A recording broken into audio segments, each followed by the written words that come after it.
brought to you by Silver Pumps. Top quality और consistent performance के लिए सिर्फ सिल्वर पंप नाम याद रखना।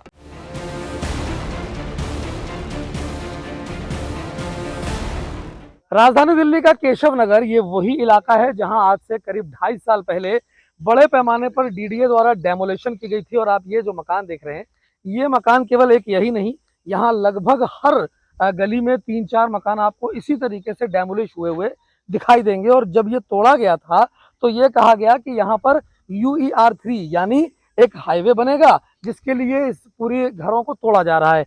लेकिन 2.5 साल से आसपास का समय जो है वो बीत चुका है और यहाँ अभी तक जो UER बनना है उसकी शुरुआत नहीं हुई। केवल वादे किए जा रहे हैं, लेकिन वो वादे जमीनी तौर पर कब उतरेंगे ये नहीं मालूम है। कुछ लोग जिनका मकान यहाँ पे टूटा था और नुकसान हुआ था, उनसे बातचीत करेंगे। सर, क्या हालात हुए आप लोगों के मकान की?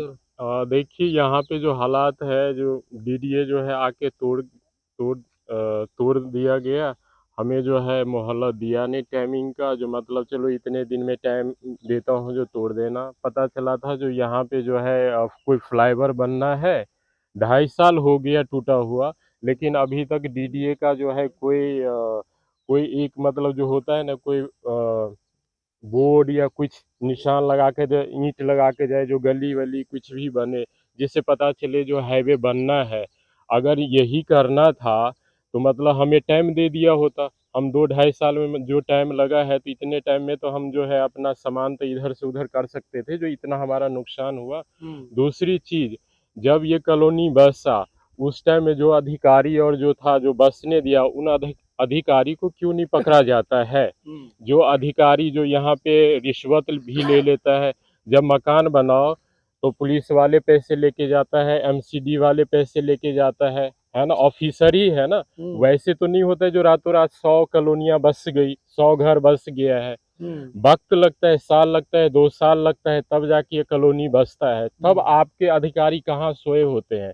जिस अधिकारी के कार्यकाल में जब ये कॉलोनी बसा गया, तो उस टाइम में वो अधिकारी को आप पकड़ो ना, इस टाइम में उस अधिकारी को पकड़ो। ये कॉलोनी के उनके टाइम में अगर ये अनलीगल था, तो उस टाइम में ये कॉलोनी को क्यों बसने दिया गया? सवाल मतलब आपका है कि आप लोगों के घरों को तोड़ने से पहले उन अधिकारियों को पकड़ना चाहिए जिनके समय में ये कॉलोनियां बसी गई। बिल्कुल बिल्कुल बिल्कुल। हम लोग देखो जो बहुत मुश्किल से थोड़े थोड़े पैसे करके, हमारा क्या कसूर है? हमने तो मेहनत से कमाया है ना। उस अधिकारी को पकड़ना चाहिए जो अधिकारी रिश्वत लेके और कॉलोनियों को बसने देता है। अच्छा, जिस समय में ये टूटा, आसपास के लोगों ने भी, आपके परिवार ने भी ये जानने की कोशिश तो की होगी कि यहाँ बनना क्या है, तोड़ा क्यों जा रहा है?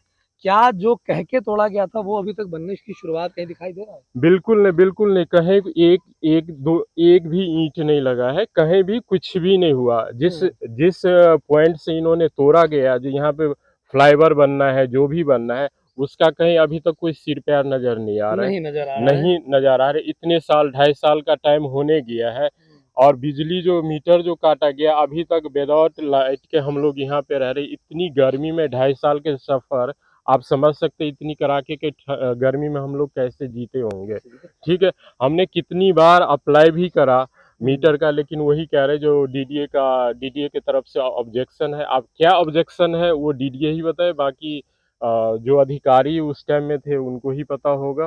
देखिए, लगातार जो लोग हैं वो परेशान हैं, क्योंकि जिन लोगों के घर तोड़े गए थे उनको बिजली पानी जैसी जो सुविधाएं हैं वो भी यहाँ पर नहीं मिल पा रही हैं। और कई ऐसे परिवार हैं जो बेघर हो चुके हैं, दिल्ली छोड़ करके अपने अपने गांव वापस जा चुके, क्योंकि उनके पास और कोई रास्ता बचा नहीं था।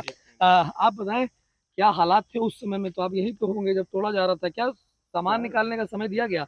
और 2.5 साल में कुछ काम हुआ सरकारी? नहीं सर, कुछ नहीं। उस टाइम पे तो सर इतने सारे JCB 20-25 JCB आया, यहाँ पे एकदम से लगाए, फिर इधर ऐसे करके यहाँ से तोड़ते हुए सब पूरे उधर गए, ना सामान निकालने की मौका दिया ना कुछ दिया। यहाँ पे लाइट वाइट भी सब कोई पहले बिजली काट करके खंभे गिरा दिया, फिर उसके बाद सब तोड़ फोड़ करके सब चले गए। मीटर तक नहीं छोड़े।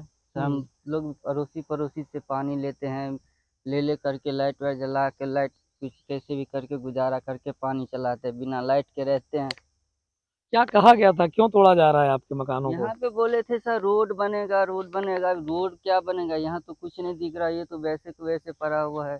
अच्छा। यहाँ पे कोई रोड वोड ना कुछ नहीं बन रहा है सर। भी बच्चे हमारे वैसे ही गर्मी में मर रहे हैं, परेशान हो रहे हैं, हम कहाँ कई जाएंगे? परिवार तो ऐसे भी होंगे ना जो यहाँ से चले ही गए, गाँव वापस चले गए। चले गए ना सर, कहाँ जाएंगे? लेकिन जो जिनकी गांव में घर द्वार नहीं है तो वो कहाँ जाएंगे सर?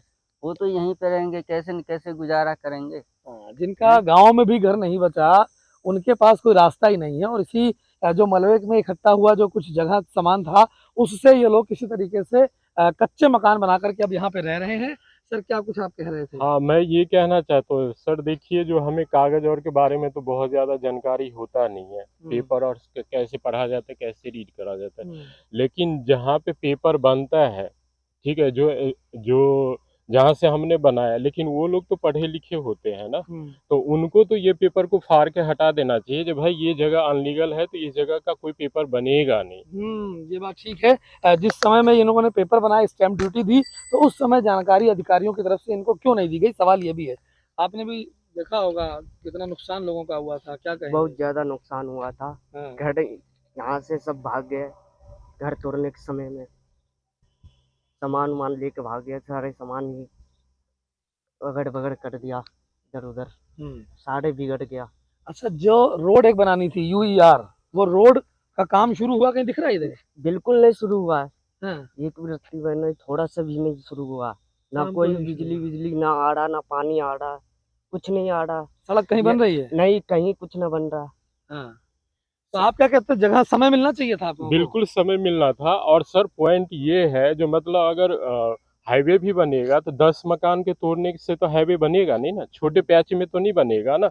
मतलब कहीं दूर भी कुछ पैच दिखना चाहिए, कहीं आगे पीछे लेफ्ट राइट में भी तो कोई पैच दिखना चाहिए ना, जहाँ उधर से काम होते आ रहे हैं, आगे से भी काम हो गया तो पीछे बीच में ही एक ये पैच रह गया है, इस पैच को तोड़ के ही बनेगा, तब तो समझ में आता है। लेकिन कोई सिर पैर नहीं नजर आया, आज तक नहीं नजर आया। जो मतलब एक्चुअली में यहाँ होना क्या है, क्या हाईवे बनना है या ऐवे लोगों से खाली करवाना जा रहा है? इतने परिवार है जो कुछ तो मर भी गया है, क्योंकि उसका तो ना तो गांव में घर है, न यहाँ बेचारे गांव का बेच के किसी तरह से यहाँ से लिया था, लेकिन जब उसका घर ही नहीं रहेगा तो वो क्या करेगा? तो कहाँ जाएगा? और लोगों का भी ये सवाल है कि जब घरों को तोड़ा गया, उस समय कहा यह जा रहा था कि यहाँ पर यूईआर 3 बनना है, बहुत ही जल्दी काम शुरू हो जाएगा, लेकिन 2.5 साल का समय बीत चुका है। आप देखिए, ये जो खंडहर मकान है, ये उस पूरे मंजर की गवाही दे रहा है, जिस समय यहाँ से लोगों को उनके घरों के अंदर से निकाल करके घरों को ध्वस्त कर दिया गया,